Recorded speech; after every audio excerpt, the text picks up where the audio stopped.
നമസ്കാരം. സോഡിയാക് മീഡിയയിലേക്ക് എല്ലാ പ്രേക്ഷകർക്കും സ്വാഗതം. 2026 ഡിസംബർ മാസം വരെയുള്ള പൂയ നക്ഷത്രക്കാരുടെ നക്ഷത്രഫലം എന്താണ് എന്ന് പരിശോധിച്ച് നോക്കാം. ഈ വർഷത്തിൽ പൊതുവെ പൂയ നക്ഷത്രക്കാരെ സംബന്ധിച്ച് അനുകൂലമായിരിക്കുന്ന ഗുണഫലങ്ങൾ അനുഭവിക്കാനായിട്ട് യോഗം തുടങ്ങിയിട്ടുണ്ട്. പക്ഷേ പരിപൂർണമായിട്ടും ആ ഗുണം കിട്ടണമെങ്കിൽ ജൂൺ മാസം വരെ വേണം. കാരണം 12-ലാണ് ഇപ്പോൾ വ്യാഴം സഞ്ചരിക്കുന്നത്. അപ്പോൾ 12-ം വ്യാഴം എന്ന് പറയുമ്പോൾ കയ്യിലേക്ക് വരുന്ന ഭാഗ്യം കൂടി നഷ്ടപ്പെട്ടു പോകുന്നൊരു സമയമാണ്.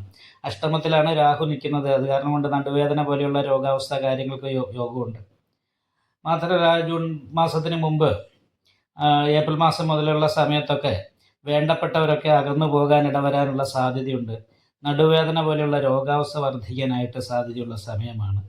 പിന്നെ വിദേശത്ത് ജോലി എടുക്കുന്നവരെ സംബന്ധിച്ചൊക്കെ അനുകൂലമായിരിക്കുന്ന ഗുണങ്ങൾ പറയാമെങ്കിൽ പോലും അത്രയൊരു പൂർണ്ണമായിട്ടുള്ള മാനസികമായിട്ടുള്ള സന്തോഷം അനുഭവിക്കാൻ സാധ്യതയില്ലാത്തൊരു സമയമാണ് 2026 ജൂൺ മാസം വരെയുള്ള സമയം. അപ്പോൾ ആ കാലയളവിൽ പ്രതീക്ഷിക്കുന്ന രീതിയിലുള്ള കാര്യങ്ങൾക്ക് അനുകൂലമില്ല അവസ്ഥയുണ്ടാകുക.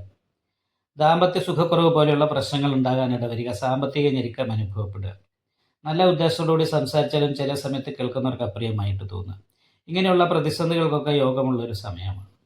എന്നാൽ പോലും ശനിദോഷ പരിഹാരം, നാഗദോഷ പരിഹാരം മുതലായിട്ടുള്ള കാര്യങ്ങളൊക്കെ ചെയ്ത് നന്നായിട്ട് പ്രവർത്തിച്ചാൽ വലിയ തടസ്സങ്ങളില്ലാതെ മുന്നോട്ട് പോകാൻ സാധിക്കും.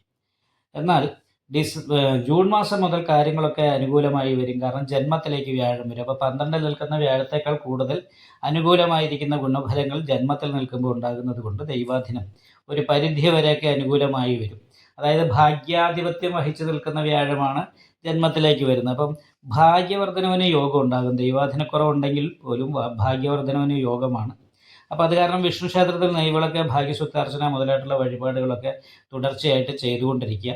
അതേപോലെ തന്നെ ശനിദോഷത്തിനും നാഗദോഷത്തിനുള്ള പരിഹാരവും പൂർണ്ണമായിട്ടും മുടക്കാതെ ചെയ്തുകൊണ്ടിരിക്കുന്നാൽ അനുകൂലമായിരിക്കുന്ന നല്ല ഫലങ്ങൾ അനുഭവിക്കാനായിട്ട് സാധിക്കുന്നതാണ്. സാമ്പത്തികമായിരിക്കുന്ന ഞെരുക്കങ്ങൾക്കൊരു പരിധിവരെ പരിഹാരം കാണാനായിട്ട് സാധിക്കുകയും ചെയ്യും.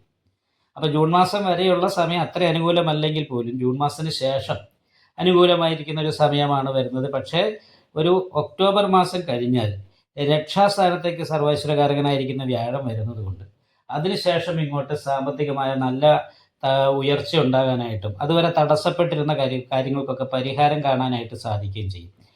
ധനം കിട്ടാതെ കിട്ടാക്കടമായിരുന്ന പൈസയൊക്കെ തിരിച്ചു കിട്ടാനായിട്ട് യോഗമുള്ള ഒരു സമയമാണ്. അതേപോലെ വിദേശയാത്ര പോലെയുള്ള കാര്യങ്ങളൊക്കെ കൊണ്ടൊക്കെ അനുകൂലമായിരിക്കുന്ന ഗുണമുണ്ടാകും. ഗവൺമെൻറ് ജോലി ആഗ്രഹിക്കുന്നവർക്ക് ആ മേഖലയിൽ ജോലി കിട്ടാനായിട്ട് യോഗമുള്ള സമയമാണ്.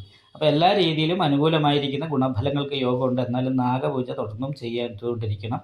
നടുവേദന പോലെയുള്ള രോഗങ്ങൾ, അസ്ഥിതേയ്മാനം പോലെയുള്ള രോഗങ്ങൾക്കൊക്കെ യോഗം ജാതവശാൽ ഈ വർഷം കാണുന്നുണ്ട്.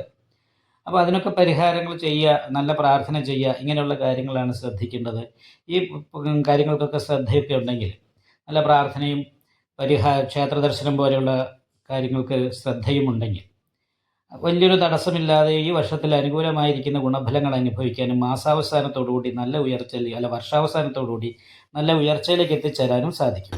ഈ വീഡിയോ ഇഷ്ടപ്പെട്ടാൽ ലൈക്ക് ചെയ്യുക, നിങ്ങളുടെ അഭിപ്രായങ്ങൾ കമൻറ്റ് ചെയ്യാം.